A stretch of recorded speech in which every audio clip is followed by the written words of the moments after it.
There's nothing inherently wrong with women desiring men to pursue them. It's a common desire among women to feel wanted, perhaps more so than with men. This is a universal aspect of human nature, and it's unlikely that anything we say or do can significantly alter this dynamic. However, the issue arises when it comes to marriage or being in a relationship, as some women may expect everything on their terms rather than working together as equals. Unfortunately, many people in this generation tend to seek reasons to end relationships rather than focusing on ways to grow together. The decline of marital trust. The trust between men and women has reached historically low levels in our lifetimes. Marriages have lost some of their value over time. Many men have grown disheartened by women as they perceive more of them revealing their true intentions, sometimes entering into marriages to live off their partner's resources while monkey branching to the next man. However, a significant reason for the rise in non-intimate marriages is that some women have moved away from traditional gender roles. Driven by certain elements of feminist ideology, they aspire to assume more masculine roles and authority, which can create conflicts in relationships. Statistically, around 50% of marriages end in divorce, with approximately 70% of these divorces initiated by women. Women typically gain most of the assets in a divorce, including custody of children, in around 80% of cases. Fathers often lose most of their parental rights, retaining primarily a financial connection. Given the apparent bias in family court proceedings, it's understandable why some men are hesitant to participate in this system. Although divorce can be beneficial for some parties involved, it's often at the expense of the man, resulting in a complex and sometimes inequitable situation.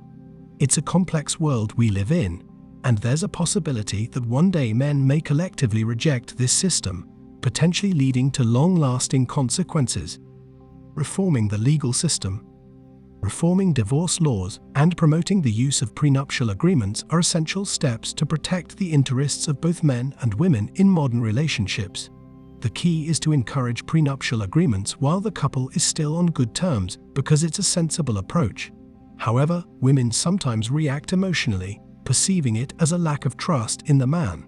It's also disheartening when children become pawns in divorce proceedings. Kids shouldn't be penalized by being kept away from an ex-partner just because of anger between the parents. The legal consequences of marriage in the current context are so severe that many men hesitate to even consider it. This situation is particularly prevalent in Western countries, while regions like Russia, Asia, or Eastern Europe might have different dynamics. Over time, family law has evolved, creating a scenario where men perceive a high risk and low return from marriage. This becomes a major concern for men when it comes to the institution of marriage. Family law has shifted to a point where it poses significant risks and minimal returns for men, but it offers low risks and substantial rewards for women, especially if they wish to exit the marriage. It's noteworthy that around 80% of divorce proceedings are initiated by women rather than men. It's widely understood that the mere contemplation of divorce signals the end of a relationship. Consequently, if you find yourself in a marital situation, and this extends to common law marriages recognized in many Western nations, when couples live together for an extended period, the state will treat it as such. They also apply this legal perspective to separations, which includes child custody arrangements and the division of marital assets primarily designed to benefit women. This raises another concern for men. Why should they consider marriage when they witness numerous cases where fathers lose their parental rights? They often find themselves losing a significant portion of their income, with a substantial portion going to their ex-wives, and witnessing a significant deterioration in their relationship with their children. For good reason, these women are sometimes referred to as divorce machines. Hypergamy among women. By nature, men are inclined to spread their genetic material, while women are biologically wired to seek the highest value partners with whom they can form lasting bonds and utilize their resources. The way family law is structured seems to maximize the hypergamous tendencies of women when divorce occurs. As you probably already know, women often seek stability and look for opportunities to upgrade their current situations. Here's an illustrative example. A few weeks ago, I overheard a conversation between two women at a Starbucks while I was there for a business meeting. One of the women was advising her friend, who was contemplating divorce or separation from her spouse, saying, "You should do it."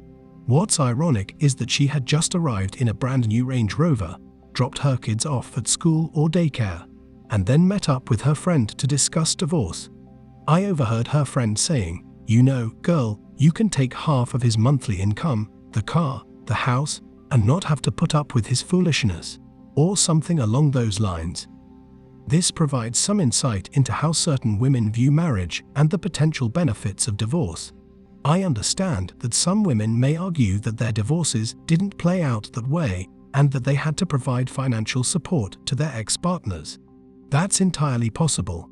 However, due to the dynamics of the dating market and how men and women interact, men often find themselves in scenarios where they enter relationships with attractive women who may be slightly below them in certain aspects.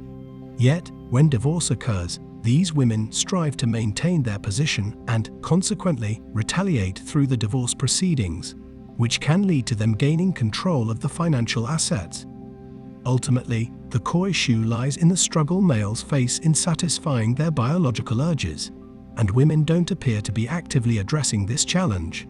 To illustrate, when the indigenous people encountered white European settlers who had cannons and rifles while they possessed only spears and wooden arrows, they were at a severe disadvantage. This mirrors the situation that men often find themselves in within the institution of marriage. The entire legal system seems designed to bring overwhelming force against them, while they're armed with mere spears for defense. The decline of marriage. In truth, we no longer have marriages as they were traditionally understood. Ever since government involvement began, they've become civil unions, distinct from religious marriages. Ideally, the government should remove itself from marriages altogether. People should have the choice of a religious marriage conducted in their church by their pastor, with the government having no part in it, or a civil union. This would involve eliminating state marriage certificates and relabeling them as civil union certificates to reflect their true nature. Thus, various changes are necessary. However, it seems unlikely that substantial changes will occur within my lifetime. It appears that things might worsen for men. We often witness situations where men are singled out and held accountable for their actions. They are increasingly pressured to provide their wives or live-in girlfriends with allowances because of their good income. Providing a specific sum of money is becoming a requirement, which is a concerning trend. It's disconcerting that men are now being perceived as financial offenders and facing repercussions for managing their finances within their relationships. Men are postponing marriage, while women are adopting more assertive traits, and men are becoming more receptive to feminine characteristics. Feminism, which initially aimed for gender equality during the suffrage and workforce inclusion movements, has transformed into a toxic form, threatening Western civilization and the integrity of nuclear families. And that's it for today on Sigma Traits. Make sure you hit that like button, smash that subscribe button, and don't forget to ring that notification bell so you can be the first to know when my new video drops. Let us know your thoughts in the comments below. See you all tomorrow.